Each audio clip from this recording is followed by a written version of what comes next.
So first off, how you doing? I'm great. How are you? I'm fine. Okay, so the reason I'm interviewing you is because recently in my English class, um, we've been discussing the topic of social stigma. So social stigma is basically like a detailed characteristic of lower class people or family groups or minorities, you know. And so, for example, like you ever seen the movie Slumdog Millionaire? No. No. Okay, so basically what it was, he was a minority, lower class minority, and he was on a game show. And so during the game show, they give him questions and he answers them. But while he answers them, the movie goes back into his life, and it shows different clips of interesting events. And so um,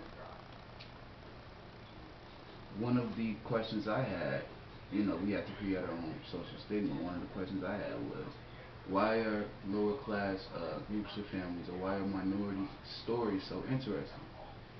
Um, and what I mean by that is, I don't know if you've ever heard the story of a young kid named Robert Yummy Sandiford.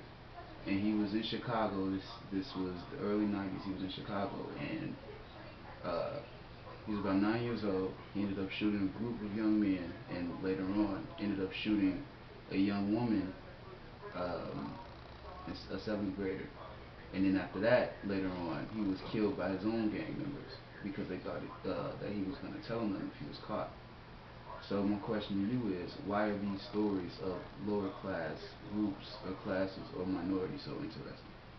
Um, it depends on how you define interesting.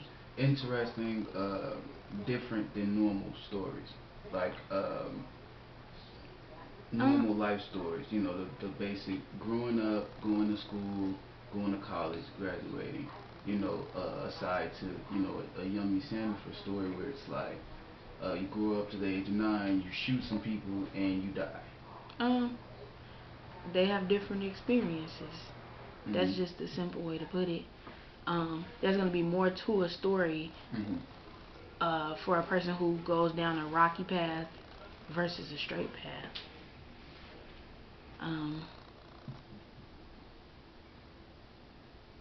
I guess everybody has the same goal, and that's to be successful in life. And it takes some longer to get there, some never make it there. But people like the young man you mentioned, his experiences and the things that were thrown at him throughout his Mhm. life made his life so interesting, as you say. Right. And like I said earlier to the other person I was interviewing, it's kind of like a social stigma in itself because uh, Yummy or Robert Yummy Sandiford, he didn't have a father in his home, and it's usually the young men who don't have father figures that make different life um, decisions, or to make their story more interesting because without a father to teach them ways, they end up in different situations that might be more interesting than regular stories. So, Hmm. what do you think about that? It. I don't know if you could say it's because he didn't have a father, Hmm. because there are children who grow up in loving families who go through or do the same things he did. Right. So it's the choice of that person. So I guess me personally, I don't believe in social stigmas. Hmm. I believe it's certain people come in your life and help you find a better path, or you just want that for yourself. Hmm. But I think it all depends on the person. Yeah, I can agree with that. And one of the things that I said, because we had to write about this story, I had to write about this story, was that I think it was more based on his surroundings. Not saying that having a father in your life would make it any different, because it is stories where it's a mother and a father in a life and the child still ends up on the wrong path, but just your surroundings and the people that influence you. So he might have had a mother and a father in his life, but just because of the friends and the people he found himself, or he considered loving, um, might influence him to do something different. Would you agree with that? I do, but I also agree that that's a choice. So I'm pretty sure there are also good people he could have chose to Mm-hmm. be around, and he could have chose to follow what his parents were saying, but Mm-hmm. he chose to go down the wrong path with those wrong people. Right.